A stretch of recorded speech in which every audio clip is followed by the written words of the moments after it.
What's up, everybody? It's Friday, which means it's Full Auto Friday time. Number 111 coming at you. Here we go. Okay, got the red smoke. Gun run, north to south, west of the smoke, west of the smoke. Okay, copy. West of the smoke. I'm looking at danger close now. Come on with it, baby. Give it to me. I need it. You're cleared hot. Copy, cleared hot. Alrighty, 4 questions for today. Some of them are the ones that I am least qualified to answer. That's right, relationship questions. Why people fucking ask me about relationships, I don't know. So I will do my best, and let's start with one that's not relationship-based. This one's a little bit more occupational, workspace-based.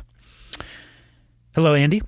I'm having a lot of trouble with motivation recently. I apologize in advance for my poor writing skills, as I'm very dyslexic. I've watched all of your content and podcasts. You are a great influence for me most Fridays. Well, what the fuck, man? What about the other Fridays? I'm aiming to be a good influence every Friday. I'm actually just kidding. I'm aiming to tell the truth on Fridays. And again, why people reach out to me for my opinion is a little bit beyond me, but let's continue. I work as a fabricator with the same company for over 8 years now.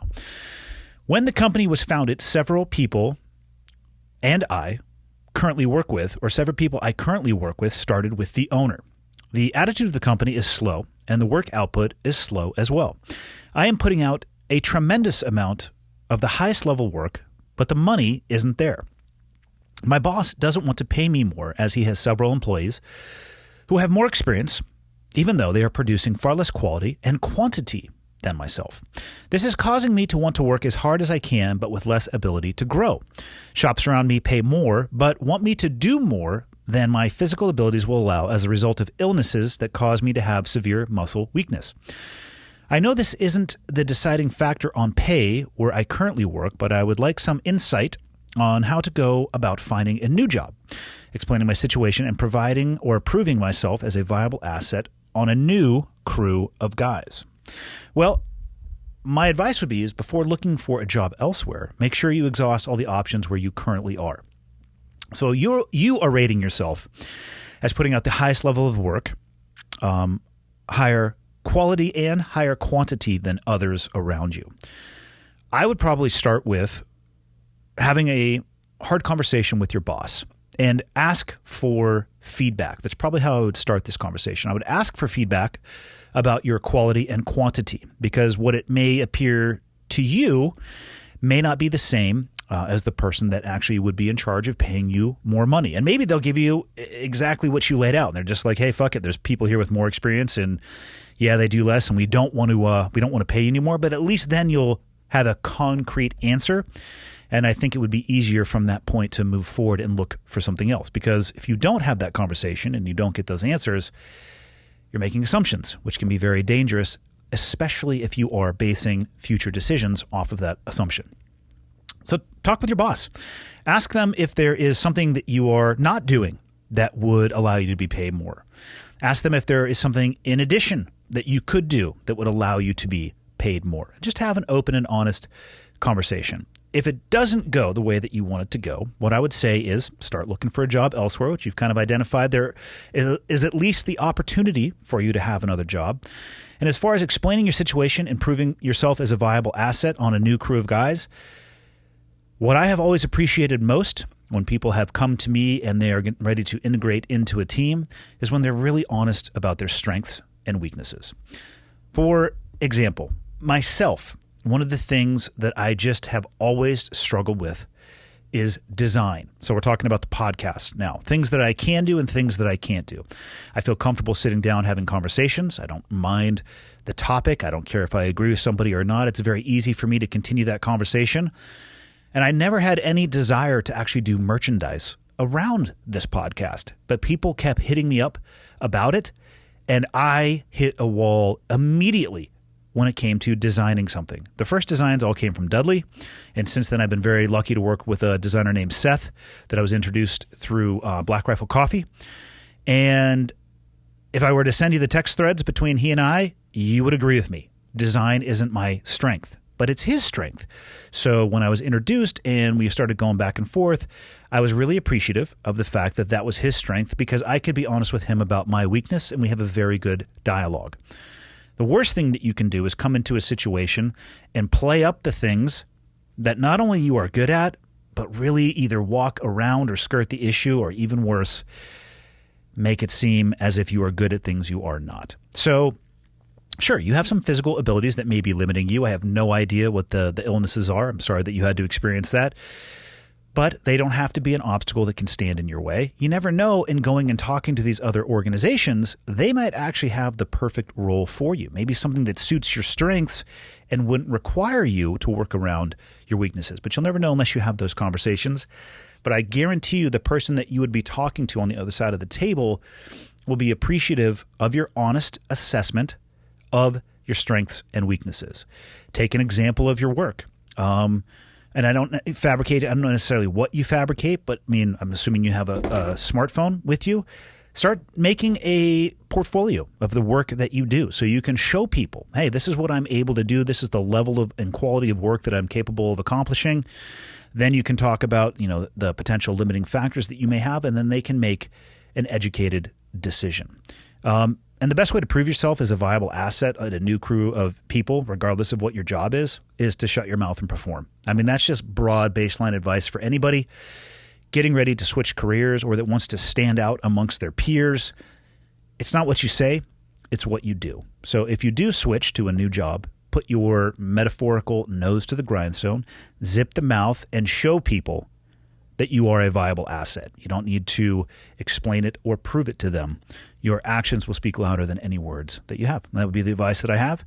Hopefully it goes your way. It sounds like you have options, which is a great thing. Maybe it'll work out at your current company, or maybe you can move on to something even better.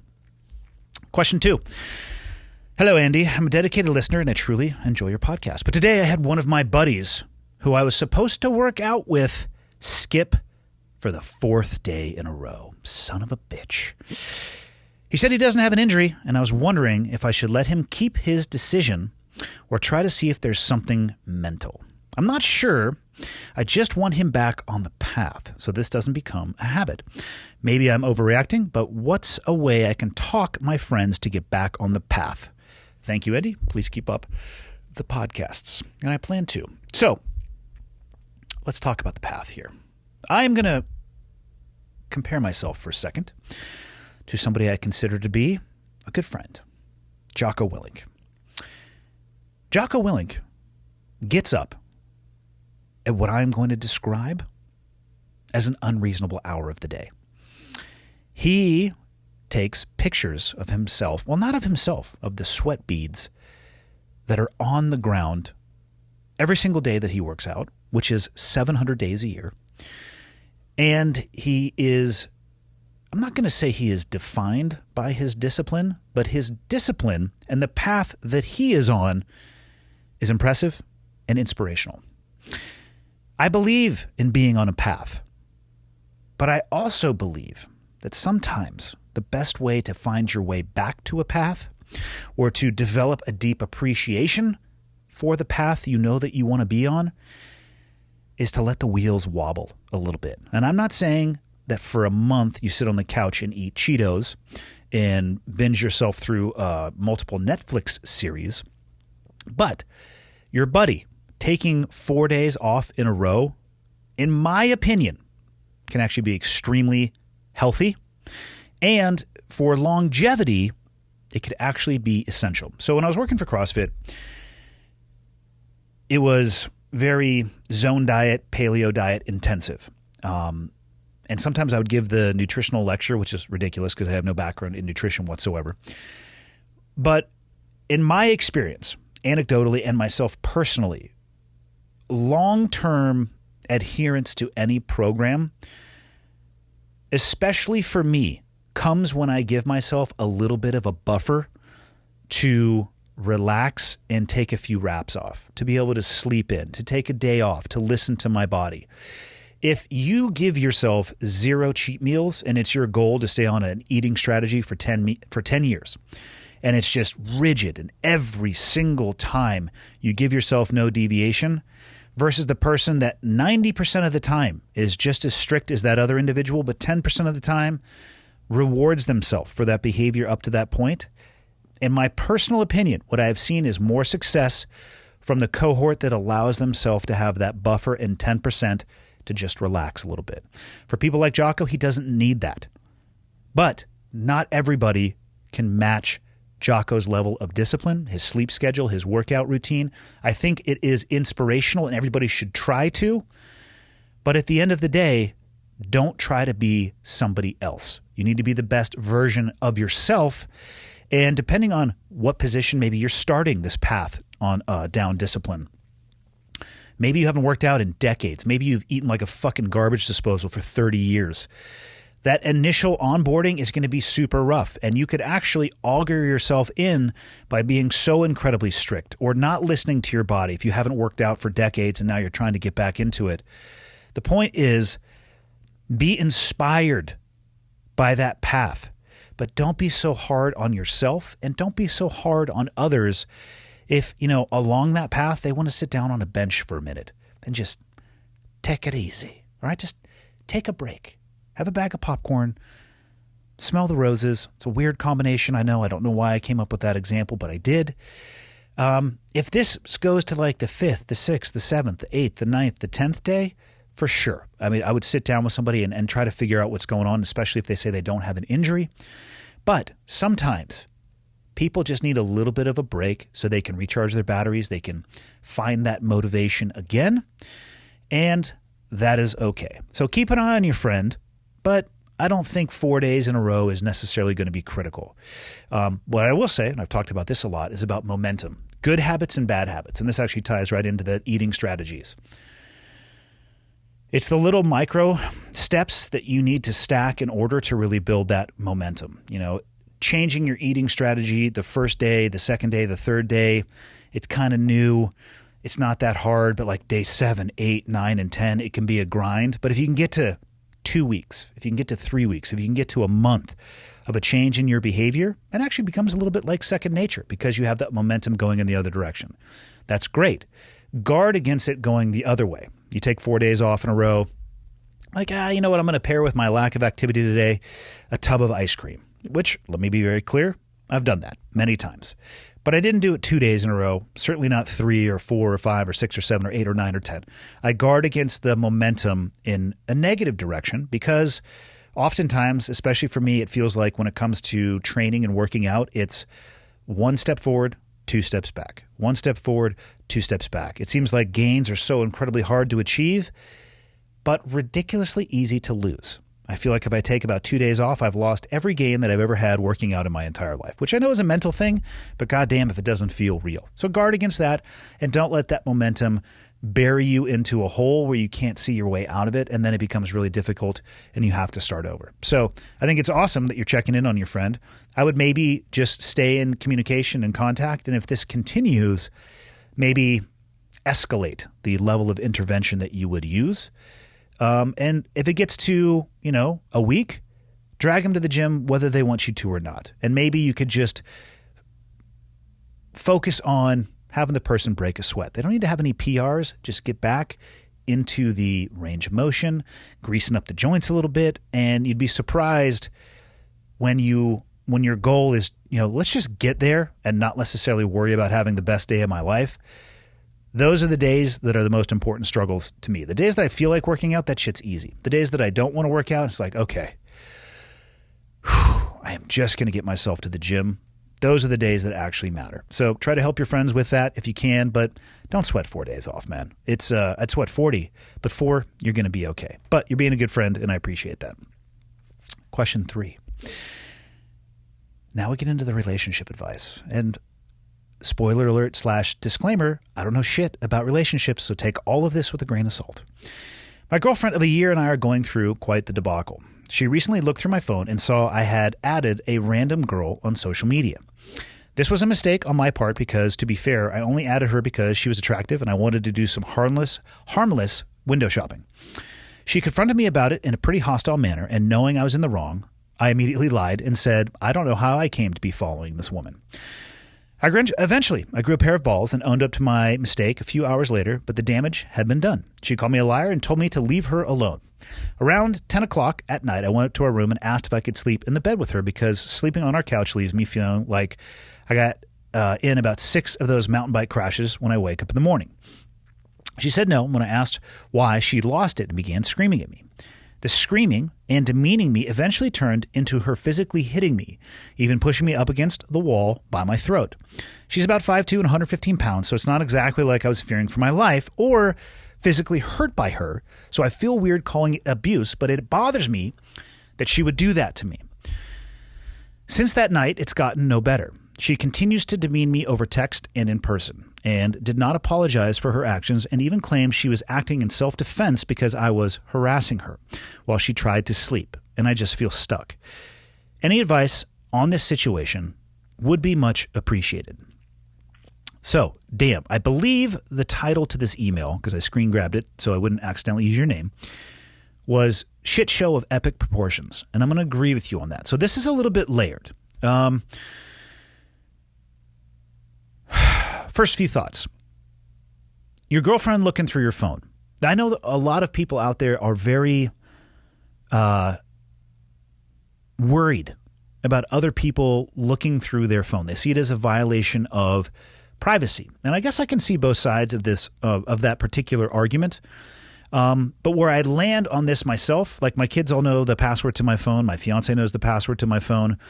And I think it means something about how you are acting and how you are behaving as a person if somebody were to take your phone and you have no concern over what they may find. You have nothing to hide. The way that you are communicating with people is above board, and you're not doing anything that would be considered under the board. And that's how I try to live my life, in a digital fashion as well as in a face-to-face manner.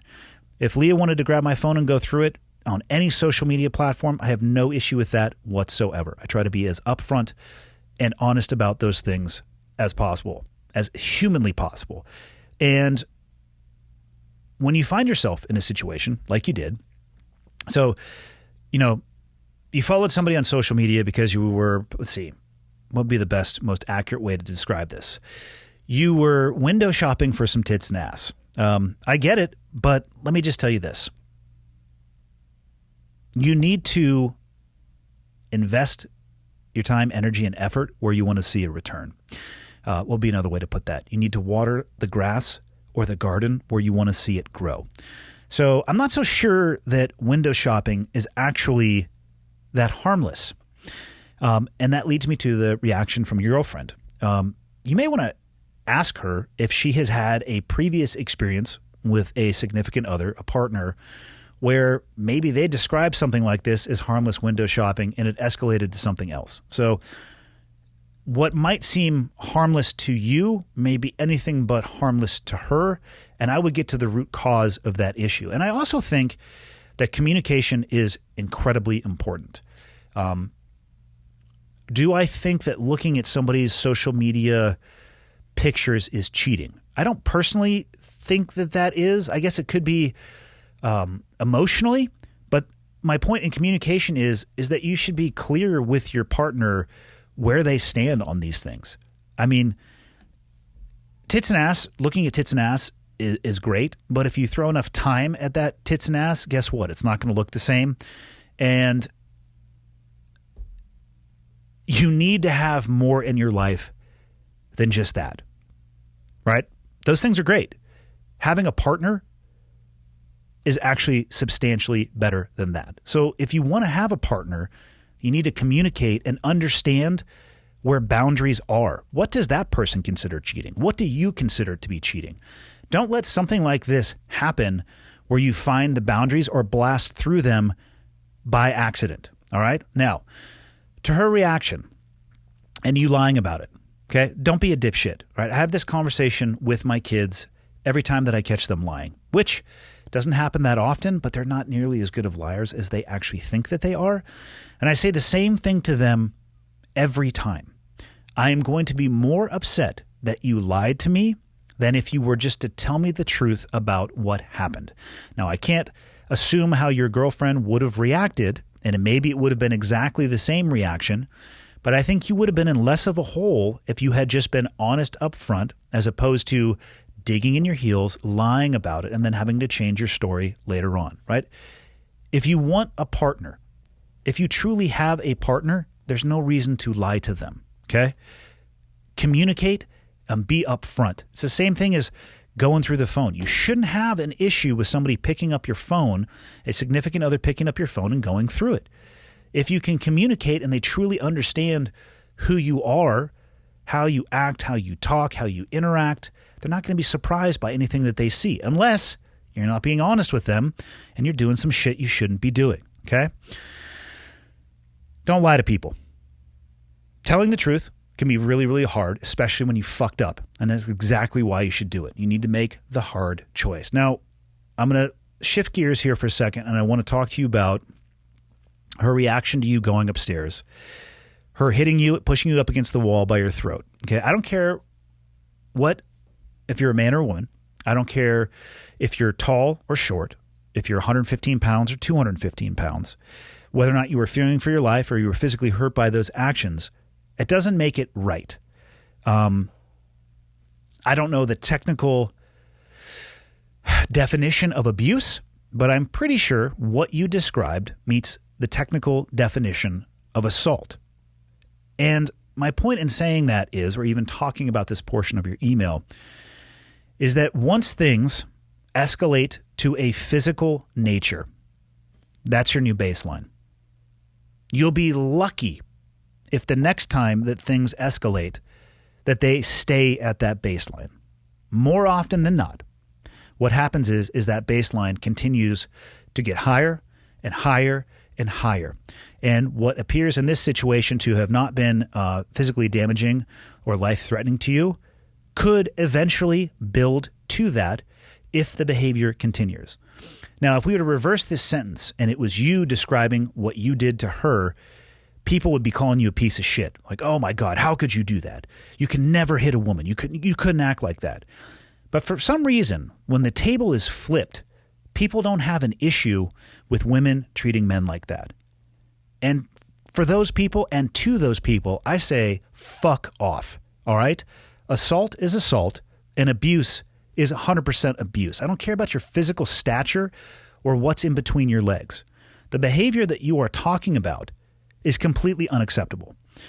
If she continues to demean you and text you over text or in person, I can understand somebody holding a grudge and having an axe to grind, but it is super concerning to me that it escalated to a physical level because, like I said, once that's your baseline, it's not generally, if ever, going to retreat below that. It is going to continue to escalate, and you're going to go one rung up the ladder and one rung up the ladder until shit gets wildly out of control.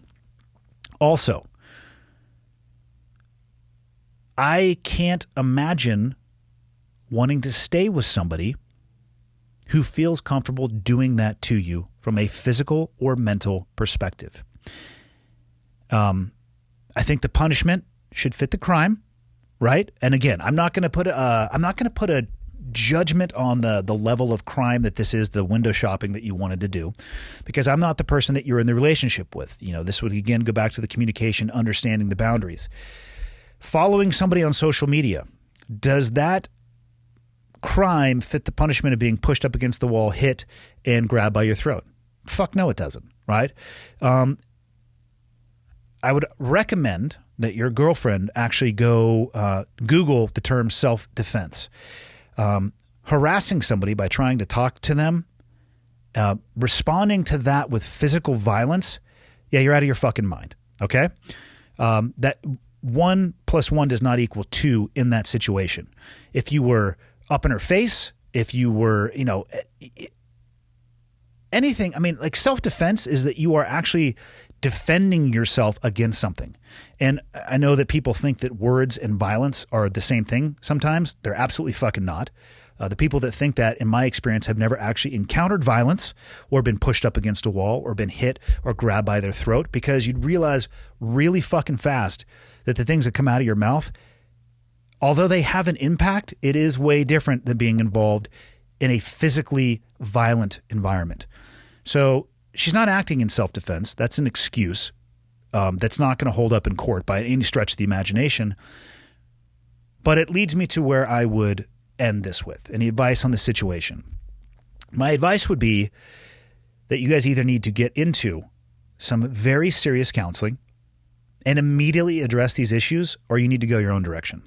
My advice to you would be go your own direction. If I had to pick between those two, I would say go your own direction because of the fact you've been together for a year. It's already escalated to this point. I'm not saying it's not salvageable, but I am saying 50% of the people on planet Earth are women. Find a woman that's not going to physically come after you when she gets upset and then describe it as self-defense. Life is too short.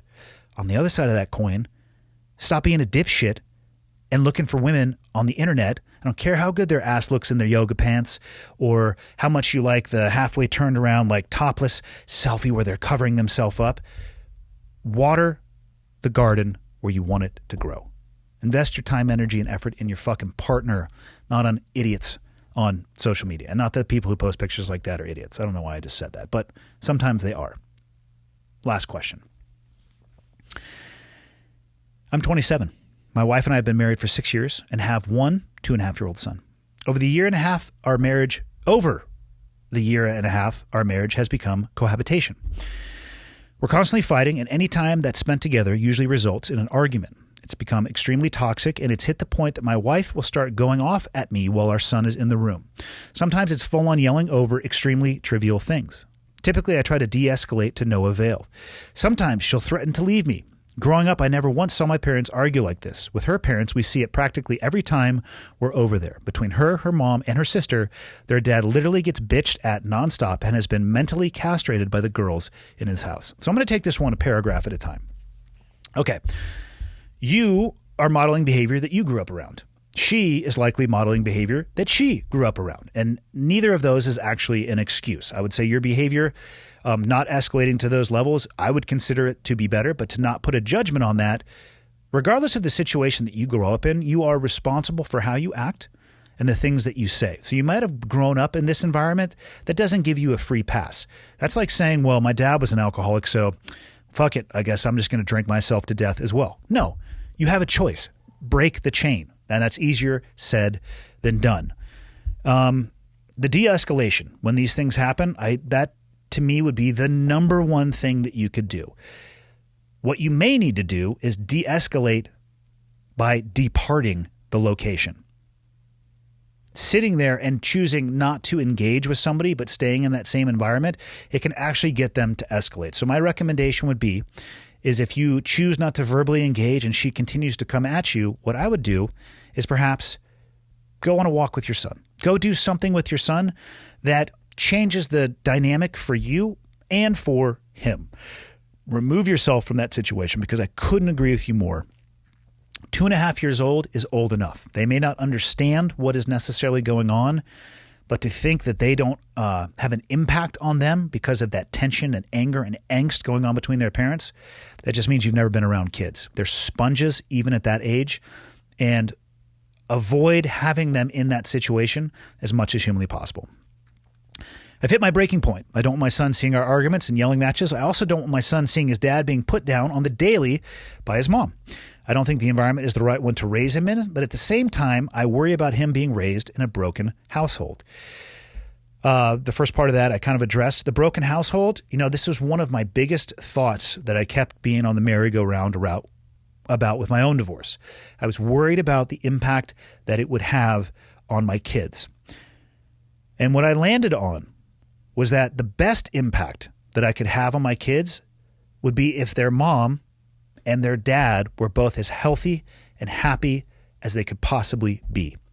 If that was going to be in the same household, which in my situation it was not, then the best thing that I could do would be to raise them in a broken household, because hopefully what it would do is lay the foundation for two amazing households. Hopefully we could co-parent together and raise our kids in the healthiest environment possible. So it's not the broken home, I think, that necessarily has a huge impact on the kids. It is the layout of those broken homes and the environment with which the kids are being raised in. That is what matters the most. I feel like some of the relationship struggles are very much my fault. As our relationship has gotten worse, I've started spending more time at work. I'm a small business owner that typically works 60 to 80 hours a week. In the last year and a half, I've gone from working hourly to being a millionaire on paper. I feel like I've provided my wife with everything she could ask for, especially where her family still lives below the poverty line. So I'm going to hard stop you right there. Physical things, providing somebody with all the physical things that she could ask for doesn't mean that you are actually being a good partner. One of the things that I have come to understand about money and possessions later in my life is that, people say, money can't buy happiness. Well, you can't, right? You can't go to a vending machine and get happiness out of it, but you can buy some really cool shit and you can have a lot of fun with it and you can buy a lot of experiences.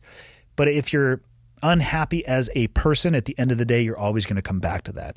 So maybe financially you are providing for your wife everything she could physically want, but maybe that's not what she needs. So although it's great that you have the economic ability to do that, don't fool yourself into thinking that you're a great husband because she can buy whatever she wants. There's a whole nother aspect of that, and that is you being the best husband that you can be, being present, being able to provide her what she needs from a relationship standpoint. On Wednesday of last week, I went to my parents' house to tell them I was going to get a divorce. They've been happily married for 30 years. When I first started talking with them, it became immediately clear that they just wanted to offer me solutions that I've already been trying for months. I walked away wanting to try harder to save my marriage, but at the same time extremely depressed because if I do get a divorce, I worry that the support won't be there. When it comes to your parents, trust me, your parents are going to support you with whatever decision that you make. They are talking to you about marriage through the lens that they have had of 30 years. They are not seeing what's happening on the daily. They are not living in the house that you are living in. They are not experiencing the things that you are experiencing. So you can take their advice with a grain of salt, but at the end of the day, you are the one who understands best the decision that needs to be made. You should try as hard as possible to save your marriage. I think divorce should be a measure of last resort for everybody.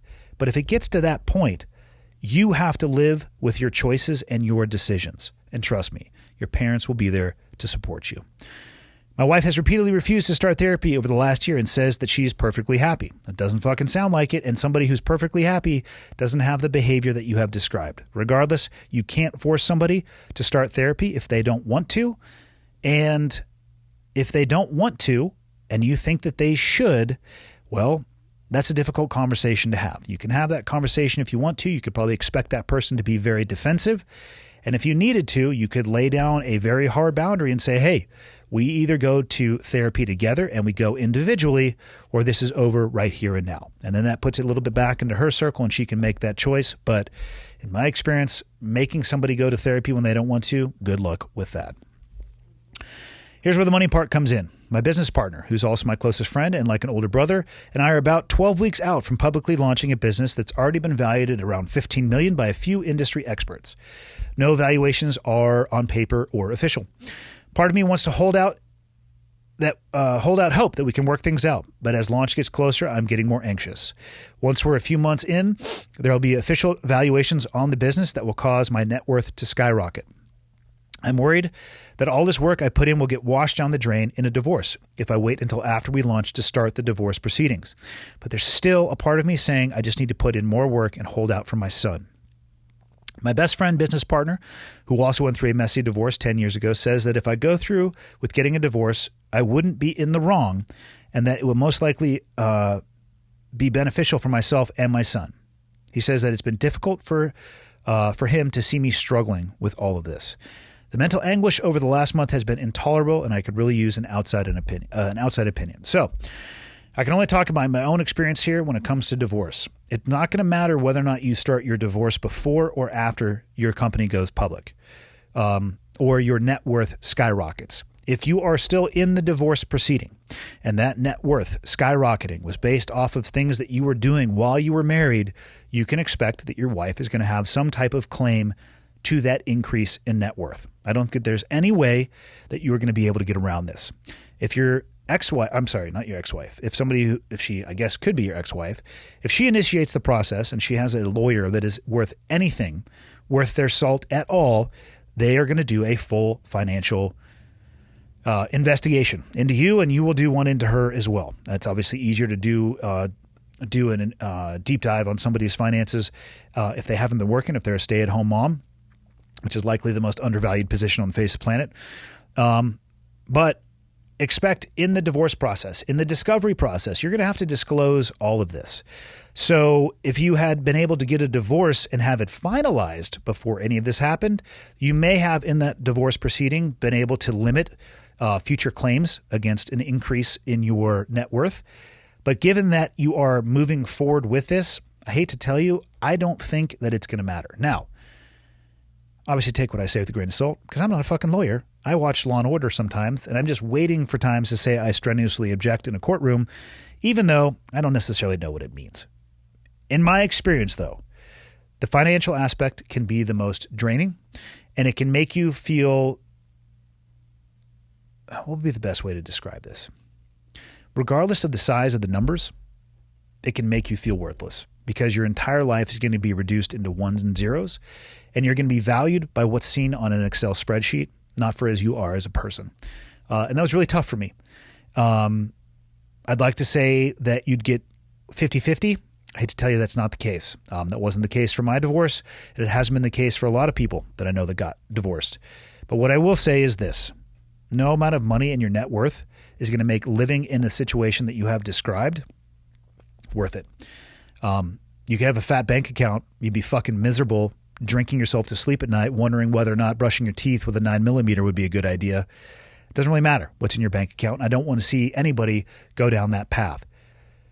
The biggest piece of advice that I can give you is this. Exhaust all options. And if the only thing that is having you stay is because you're worried about losing money, fucking get over that and make a decision for the rest of your life that will make you a better person and a better environment for your family, because you'll have the rest of your life to make not only that money back, but God knows how much. The opportunities that will present themselves very likely if you are able to exit this situation and remove that emotional baggage, you will be shocked by. So don't make your decision solely on the monetary aspect.